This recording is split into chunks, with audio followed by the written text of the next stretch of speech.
आज हम श्रीमद् भागवत के षष्ठम स्कंध के 11वें अध्याय से 24वां श्लोक के बारे में चर्चा करने का प्रयास करेंगे।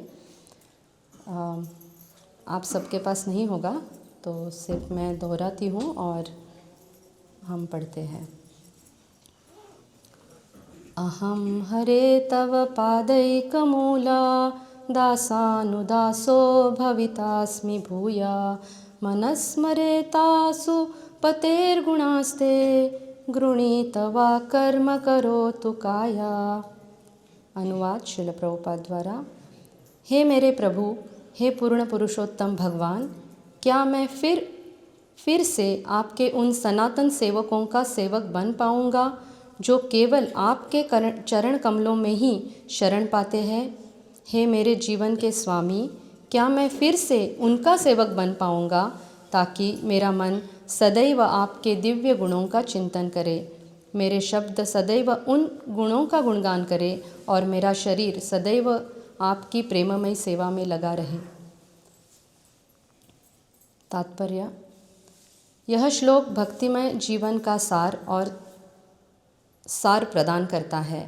सबसे पहले भगवान के सेवक का सेवक बनना चाहिए।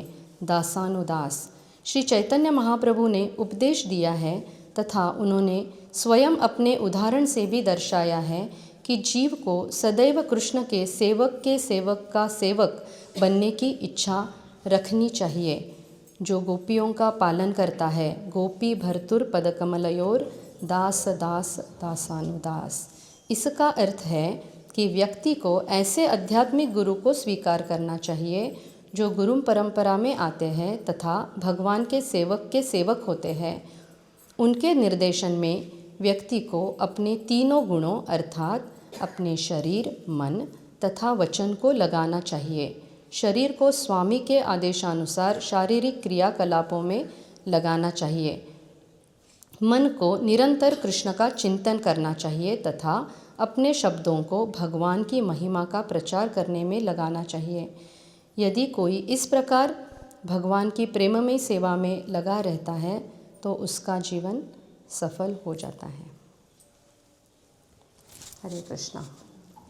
आज के हमारे सुबह के सत्र में सबका स्वागत है।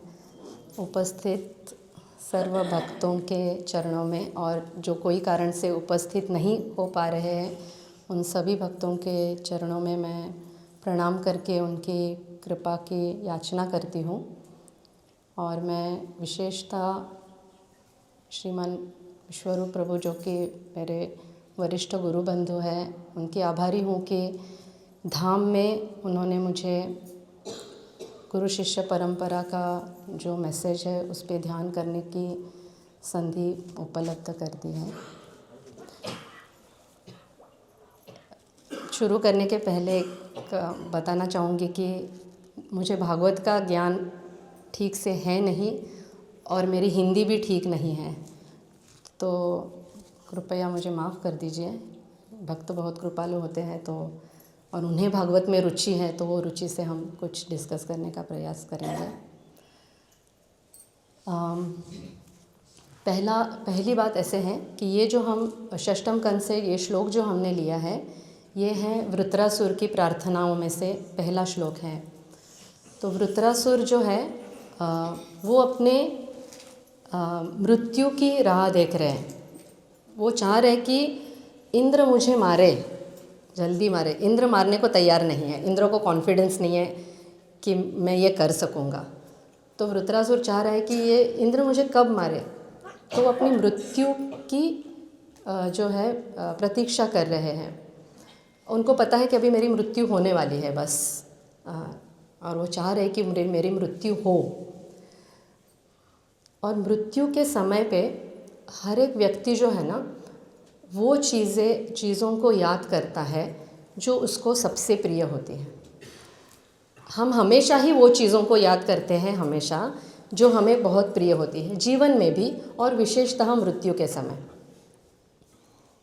तो जैसे एक वो कहानी आती है कि एक बिजनेसमैन था और मृत्युशैया पे लेटा हुआ था। और बस अभी उसके प्राण निकलने ही वाले हैं, तो वो पूछता है मेरी पत्नी कहाँ है। तो पत्नी उधर ही बाजू में रहते, बोलते स्वामी मैं यहीं पे हूँ। तो अच्छा, तो बोलते मेरा बेटे कहाँ पे है, वो कहाँ पे है, ये कहाँ पे है, रमेश कहाँ पे है, गिरीश कहाँ पे है। तो मैं यहाँ पे हूँ पिताजी, मैं यहाँ पे हूँ पिताजी। तो बोले और वो अपना वो सेवक कहाँ पे, अरे मैं यहाँ पे हूँ।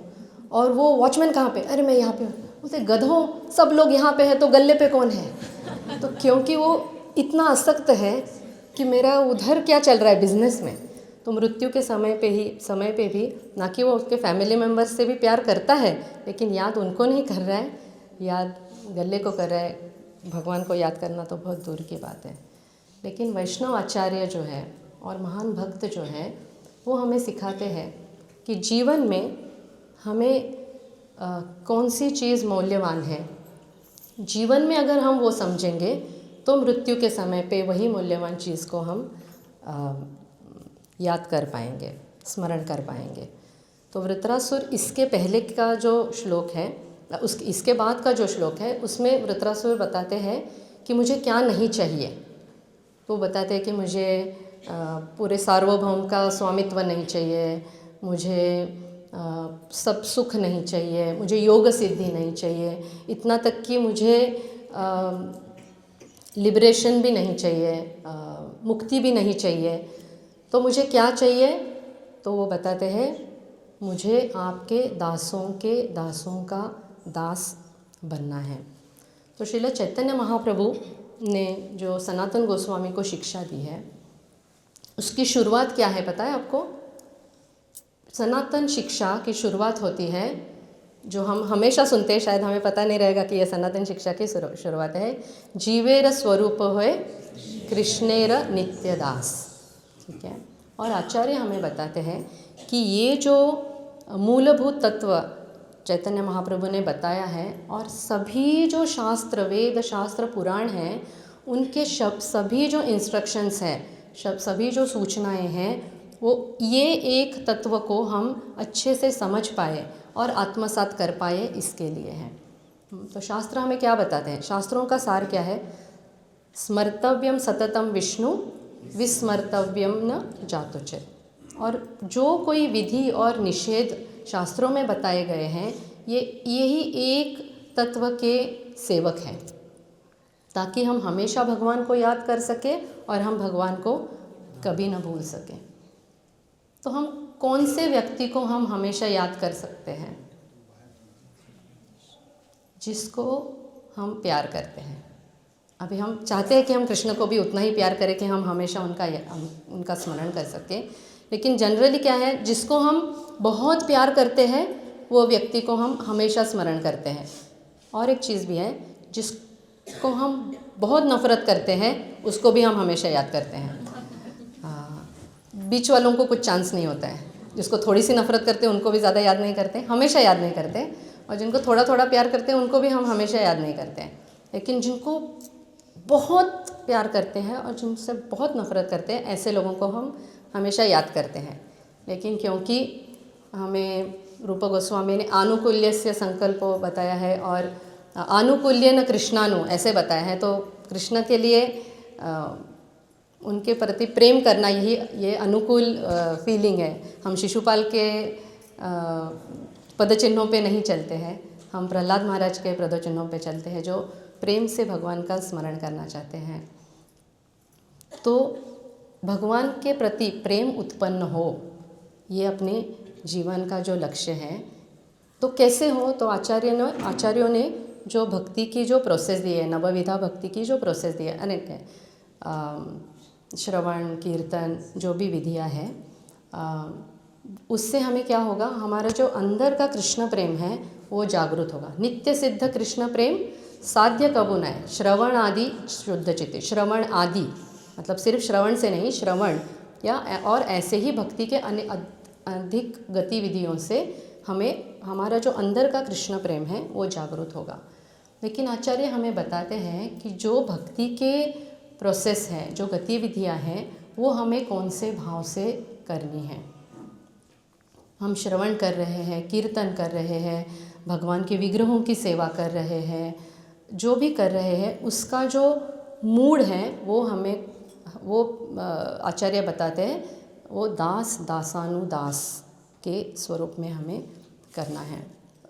इसका जो तात्पर्य हमने पढ़ा तो उसमें श्रील प्रभुपाद पहली ही लाइन बताते हैं, यह श्लोक भक्तिमय जीवन का सार प्रदान करता है। और श्लोक में क्या बताते हैं वृत्रासुर कि मैं कब उन सेवकों का सेवक बन पाऊंगा। तो भक्तिमय जीवन का सार क्या है? सेवकों का सेवक बनना है हमें। सार, कोई भी चीज़ का सार जो है वो उसका मेन इंग्रेडिएंट होता है, बराबर। मतलब उसके बिना वो चीज़ नहीं बनती है। वो उसकी नींव है, वो उसका पाया है। मराठी में जिसको पाया बोलते हैं तो हिंदी में नींव बोलते हैं, जो इंग्लिश में उसको फाउंडेशन बोलते हैं। तो ये दास दासानुदास का जो भाव है वो अपने भक्तिमय जीवन की नींव है, उसका वो पाया है, उसका वो फाउंडेशन है। तो फाउंडेशन का महत्व क्या होता है? जैसे हमने ये इतनी बड़ी वास्तु यहाँ पे है, हमें सिर्फ वास्तु दिख रही है, बराबर, लेकिन इसके नीचे विश्वरूप प्रभु को पता रहेगा सिर्फ, क्योंकि शायद वही रहेंगे यहाँ पे कंस्ट्रक्शन के टाइम पे।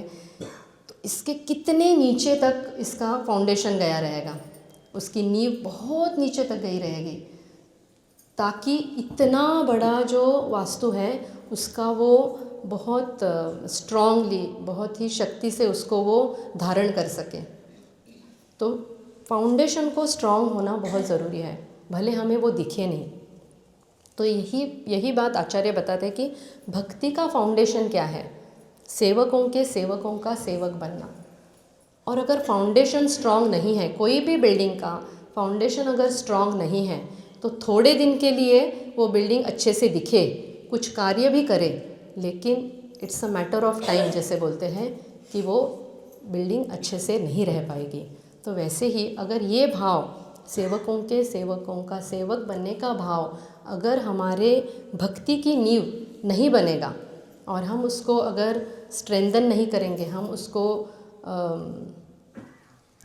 मजबूत नहीं करेंगे, थैंक यू प्रभु, तो हमारी भक्ति जो है वो टिक नहीं पाएगी। और एक ब्यूटी ऐसी है ना ये प्रोसेस का, इतना अच्छा सौंदर्य है कि बिल्डिंग का जो फाउंडेशन है ये एक बार बनता है और फिर बिल्डिंग बनती है, उसके बाद वो फाउंडेशन को हम हाथ नहीं लगाते हैं, बराबर। लेकिन भक्ति के प्रोसेस में ये जो फाउंडेशन हमारा है इसको हमें हमेशा मजबूत बनाना पड़ता है, बनाए रखना पड़ता है, हमेशा हमेशा हमेशा। या तो मैं बोलूँगी कि जितना हम ऊपर जा रहे हैं भक्ति में, हम जितनी प्रगति कर रहे हैं, उतना वो नींव को मजबूत करने की हमें ज़्यादा ज़रूरत होती है। क्योंकि जैसे वृक्ष होता है ना, वृक्ष को हम सिर्फ ऊपर का वृक्ष देख पाते हैं, उसके मूल नहीं देख पाते हैं, उसकी जड़ नहीं देख पाते हैं। तो श्रीमान राधा गोपीनाथ प्रभु बताते हैं कि वृक्ष जितना ऊपर बढ़ता है उतना ही उसके जड़ को नीचे अंदर ज़मीन में जाना चाहिए। अगर ऐसे नहीं हो रहा है तो वो वृक्ष जल्दी ही उखड़ के गिर जाएगा। तो प्रभु जी बताते हैं कि जितना बड़ा वृक्ष है उतना वो अच्छा कार्य करेगा, उतने ही ज़्यादा लोगों को वो छाँव देगा, फल देगा, फूल देगा, शेल्टर देगा, उनको बचाएगा धूप से, उनको बचाएगा बारिश से। लेकिन अगर वो वृक्ष के जड़ अच्छे से अंदर नहीं गए हैं तो जितना बड़ा वृक्ष होगा उतना ही बड़ा वो नुकसान करेगा। क्योंकि वो अगर उखड़ के एक छोटा सा पौधा है, वो उखड़ के गिर जाएगा तो किसी को समझेगा भी नहीं और कुछ किसी को लगेगा नहीं, कुछ नहीं।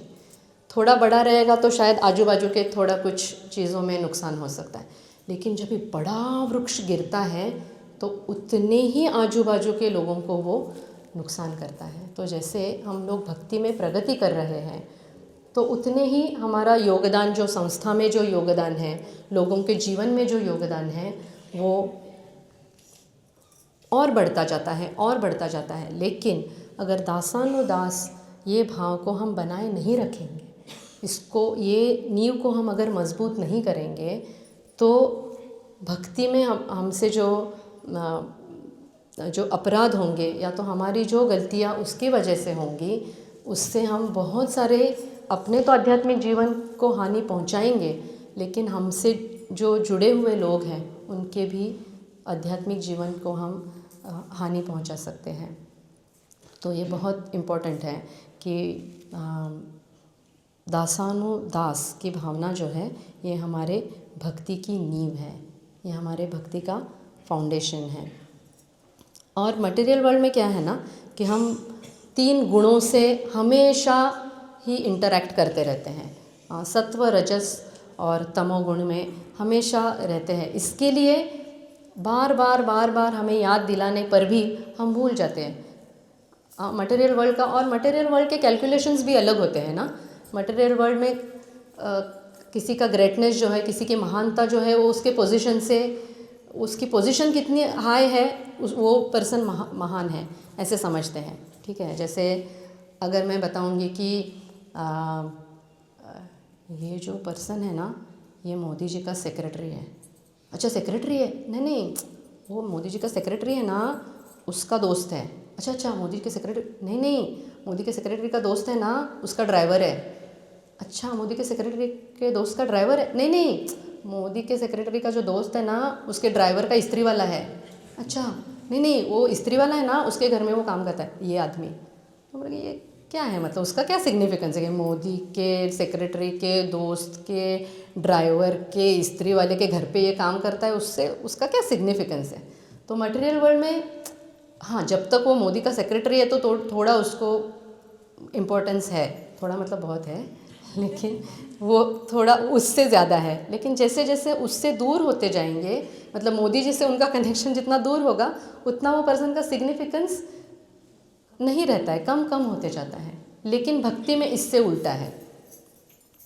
भक्ति में भगवान बोलते हैं कि मैं उनका भक्त हूँ, मैं उनका भक्त नहीं हूँ जो मेरे भक्त हैं, मैं उनका भक्त हूँ जो मेरे भक्तों के भक्त हैं।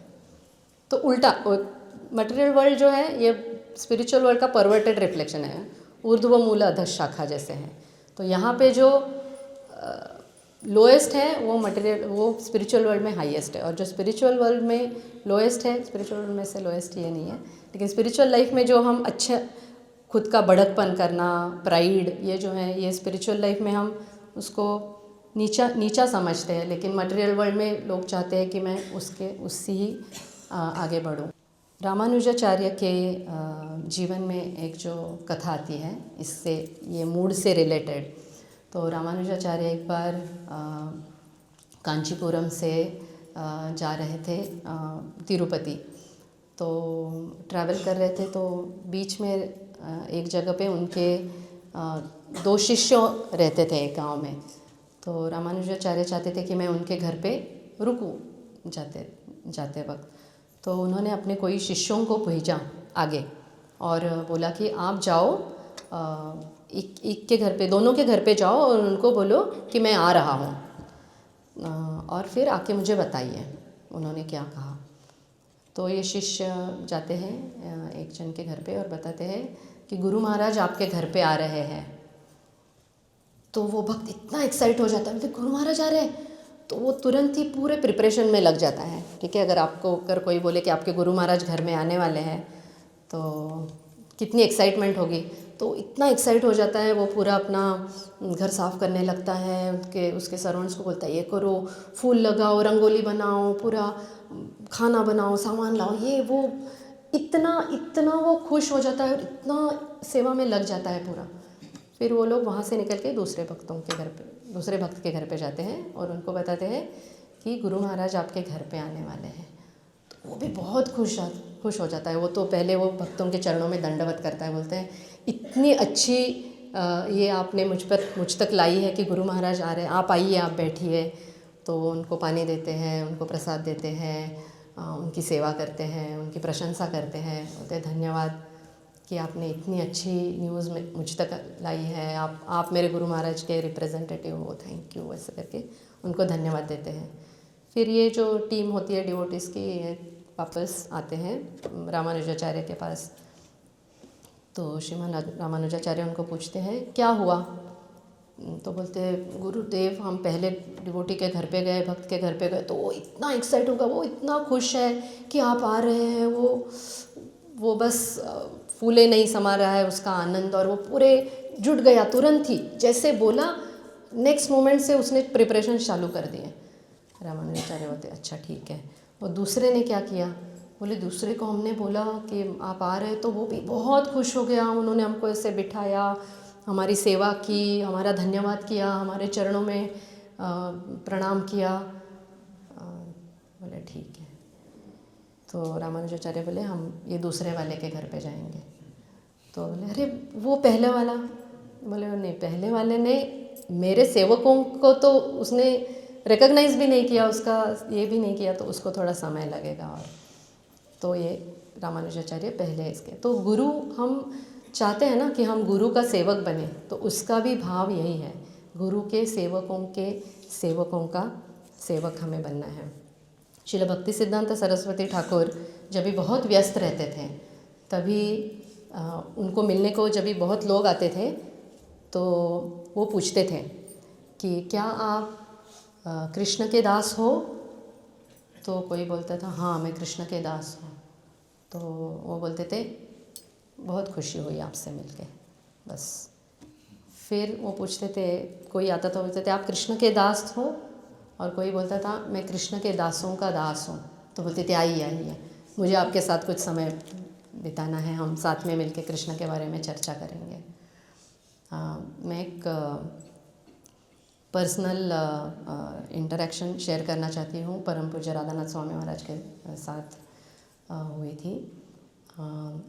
मैं शायद 21 साल की रहूँगी, और मेरी जस्ट ब्राह्मण दीक्षा हुई थी, और राधा गोपीनाथ के जो ऑल्टर है उसमें सेवा करने की मुझे सौभाग्य मिला था। तो कैसे होता है सेवा के स्तर मतलब सेवा जैसे तुरंत ही हम सेवा में लग जाएंगे, तो ऐसे नहीं कि आओ चढ़ो गोपीनाथ जी को ड्रेसिंग करो, ऐसे हो नहीं सकता, होना भी नहीं चाहिए। तो पहले सेवा होती है दासानुदास की।